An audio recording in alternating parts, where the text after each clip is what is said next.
I think this morning we have to ask what has caused the landslide of what events have led to the overthrow, the collapse of Bashar al-Assad's regime in Syria so suddenly. It seems that there seem to be a number of catalysts and several interrelated factors. First of all, the fragility of the Assad regime after years of corruption, economic mismanagement, a refusal to listen to the citizens of the country who demanded basic political rights, the oppressive tactics that hollowed out Assad's government and the military, the Syrian Arab army that was already weakened, riddled with defections, low morale, propped up by foreign powers. Reports of officers accepting bribes and soldiers taking leave reflect a system incapable of mounting a unified defense of any regime, good or bad. Secondly, the shift in the regional dynamics as Israeli actions against the Iranian Hezbollah axis over the recent months have weakened one of Assad's key sources of support, and Hezbollah, facing financial strain and battlefield losses, was unable to provide the robust support that it once did. Iran, similarly, appeared to be recalibrating its resources because of the economic difficulties of the biting sanctions and its involvement in regional conflicts in Russia, as well as in its own backyard with Hezbollah and Hamas in Gaza.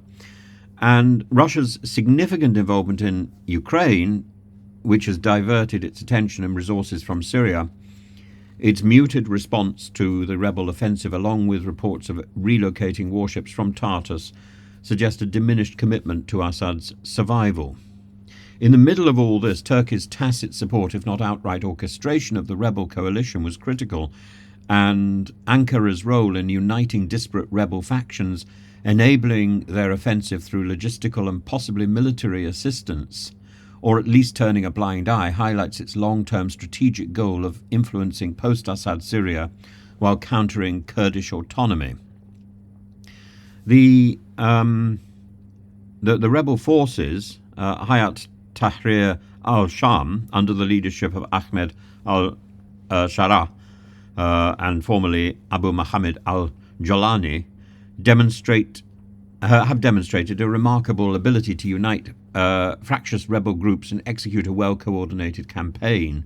And HTS's diplomatic overtures and public rebranding as a nationalist rather than a jihadist group have also played a role in neutralizing opposition to its leadership within the rebel coalition. And that is important. Suddenly it's become what in Western language we would say electable. The lack of substantial resistance from Assad's forces raises questions of internal betrayal or tacit coordination between the regime leaders and the rebel factions, which is certainly possible, and Assad's inability to inspire loyalty among his troops or to ensure operational integrity is likely to have accelerated that collapse. All he has to do is look across at the leadership of Ukraine to see what a real leader does and how a real leader leads from the front. The Syrian regime's reliance on illicit drug trade, particularly Captagon production, has also highlighted its desperation. With a devastated economy and few legitimate revenue streams, the regime was unable to sustain itself or maintain public support and turned to crime. It deserves to crumble. The symbolic capture of Aleppo, of Hama, of Homs within days, the rebels' quick entry into Damascus, demonstrated a symbolic and operational mastery of momentum, and the collapse of major urban centres means the end of the regime's territorial control. What happens to the Russian and Iranian access to the sea is another matter, but I suspect that will be cut off completely.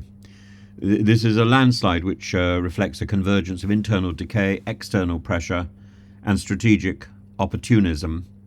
And while the removal of Assad is celebrated by some, the HTS-led victory raises profound questions about Syria's future, given the group's extremist origins and the potential for a power vacuum that could stabilize the region further, and therefore needs support and guidance which I hope will be shown by a